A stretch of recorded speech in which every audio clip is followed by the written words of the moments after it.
छत्तीसगढ़ में नक्सलवाद को खत्म करने की ओर लगातार भारतीय जनता पार्टी की सरकार कार्य कर रही है।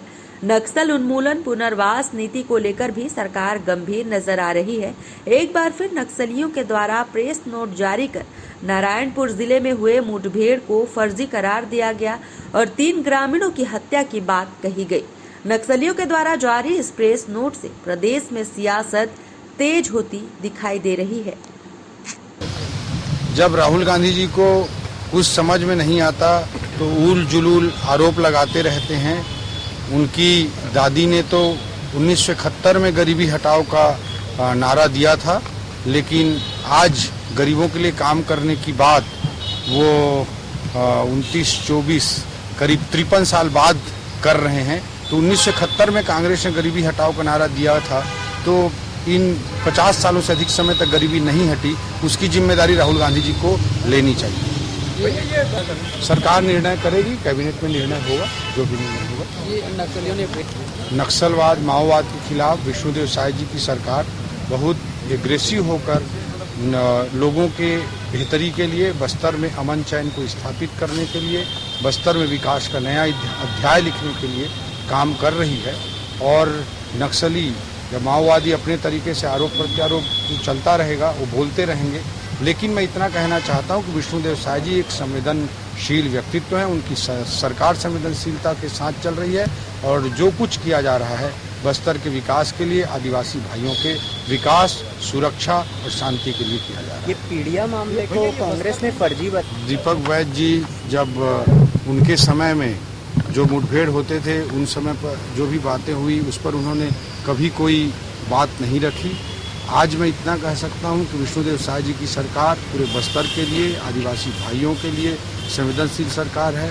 भारतीय जनता पार्टी वो पार्टी है जिसने पहली बार असली आदिवासी को छत्तीसगढ़ का मुख्यमंत्री बनाया है और जांच एजेंसियां सभी जगह निष्पक्ष तरीके से जांच का काम कर रही हैं और जो कुछ होगा वो सबके सामने दूध का दूध और पानी का पानी होकर के सामने आएगा। मैं इतना कहना चाहता हूँ, विकास का एक नया अध्याय लिखने के लिए बस्तर करवट ले रहा है और देश और अंतर्राष्ट्रीय स्तर पर बस्तर एक नई ख्याति को आने वाले वर्षों और दशकों में अर्जित करेगा। भैया, ये बीजेपी कार्यकर्ताओं को फिर से एक बार धमकी दी गई है, बैनर पोस्टर जारी किए गए हैं नक्सलियों के द्वारा। ये कार्यकर्ता बताया जा रहा है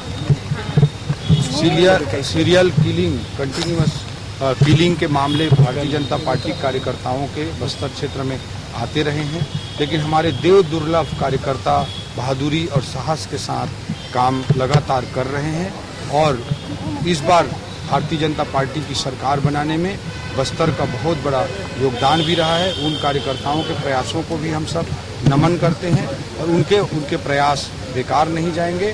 उनको पूरी तरह से सुरक्षा देने का काम विष्णुदेव साय जी के नेतृत्व में हमारी सरकार करने जा रही है और विकास और शांति को भी बस्तर में स्थित। अच्छा, बेमेतरा मामले में 5 दिन हो गए हैं, ग्रामीण आरोप लगा रहे हैं कि अब तक FIR क्यों नहीं हुआ? इतना बड़ा देखिए, नक्सली क्या कह रहे हैं उस पर कांग्रेस पार्टी भरोसा नहीं करती। हमारा वहाँ के जो ग्रामीण कोई सवाल खड़ा करते हैं तो निश्चित तौर पे हम उसकी जांच भी कराएंगे और हम चाहेंगे सरकार उसकी न्यायिक जांच भी करे। सुप्रीम हाई कोर्ट के चीफ जस्टिस पीडिया के मामले में वहाँ के ग्रामीणों ने सवाल खड़ा किया कि हमारे लोगों की हत्या हुई है, ऐसे लोग मारे गए हैं जो नक्सली नहीं थे। इसी प्रकार से कांकेर के कोयलीबेड़ा में भी जो हत्याएं हुई, जो मुठभेड़ हुआ, वहाँ के ग्रामीणों ने सवाल खड़ा किया तो कांग्रेस ने जांच दल भेज के उसकी जांच करवाया और वह स्थिति सही पाई गई थी। नक्सली क्या दावा कर रहे हैं इससे कांग्रेस का कोई इत्तेफाक नहीं है, लेकिन ग्रामवासी कोई सवाल को खड़ा कर रहे हैं, निश्चित तौर पर उसकी जांच होनी चाहिए। हम लोगों ने बयान भी पढ़ा और उनका हम लोगों ने सुना भी, लेकिन कांग्रेस ने कभी भी किसी मुठभेड़ पर सवाल खड़े नहीं किए। सवाल खड़े वहां के ग्रामीणों ने किए। ग्रामीणों ने सवाल खड़े किए तो कांग्रेस ने जांच दल बनाई। जांच दल घटनास्थल तक गया और जांच दल में पूरे ग्रामीणों से और पीड़ित परिवार से पूछने के बाद पता चला कि ये घटना जो 12 लोग मारे गए थे पीड़िया में, वो 12 लोगों में 2 लोग संगम सदस्य थे, बाकी 10 निर्दोष आदिवासी थे। अगर गृह मंत्री जी कहते हैं कि 12 में से 6 लोगों के ऊपर अगर आपराधिक प्रकरण दर्ज था तो 6 लोग कौन थे? 6 लोग आप लोग निर्दोषों को गोली मारे। हम तो जांच मांग रहे हैं, हाई कोर्ट के सिटिंग जज से जांच होना चाहिए। आखिर जांच से क्यों डर रहे हैं? मैं पूछना चाहता हूं उनसे, क्यों डर रहे हैं जांच से? जांच से नहीं डरना चाहिए, जांच कराने घोषणा कर दे ताकि पीड़ित परिवार अगर सही है, कोई दिक्कत है, पीड़ित परिवार को उसका न्याय मिलना चाहिए। अगर गलत होगा तो हम उसका आवाज उठाएंगे। गृह मंत्री जी, हमारी सरकार में 5 साल की सरकार में शांति था बस्तर में, नक्सलियों के खिलाफ में हमारे पास पॉलिसी थी, उस पॉलिसी को लागू क्यों नहीं कर रहे?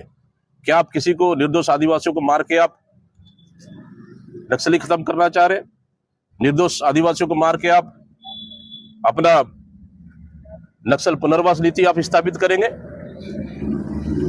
आपके पास अभी भी कोई पॉलिसी नहीं है, न आपके पास कोई नीति है, न कोई नीयत है, सिर्फ आप मुंह से बयानबाजी कर रहे हैं। इससे शांति आने वाली नहीं है। इसलिए मैंने गृह मंत्री को आज पत्र लिखा है, मुझसे सुझाव मांगा, उन सुझावों को मैंने गृह मंत्री जी के लिए पत्र लिखा है। निश्चित रूप से गृह मंत्री जी अध्ययन करें, शायद उसमें उनको हमारे बस्तर के शांति के लिए शायद उनको कुछ लाभ मिल जाए, सरकार के लिए कुछ फायदा हो जाए, कुछ सुझाव आ जाए। Thank you. देखिए, विष्णुदेव साय जी आदिवासी हैं, लेकिन केवल आदिवासियों के मुख्यमंत्री नहीं हैं, पूरे प्रदेश के मुख्यमंत्री हैं, सभी वर्ग, सभी समुदाय के मुख्यमंत्री हैं।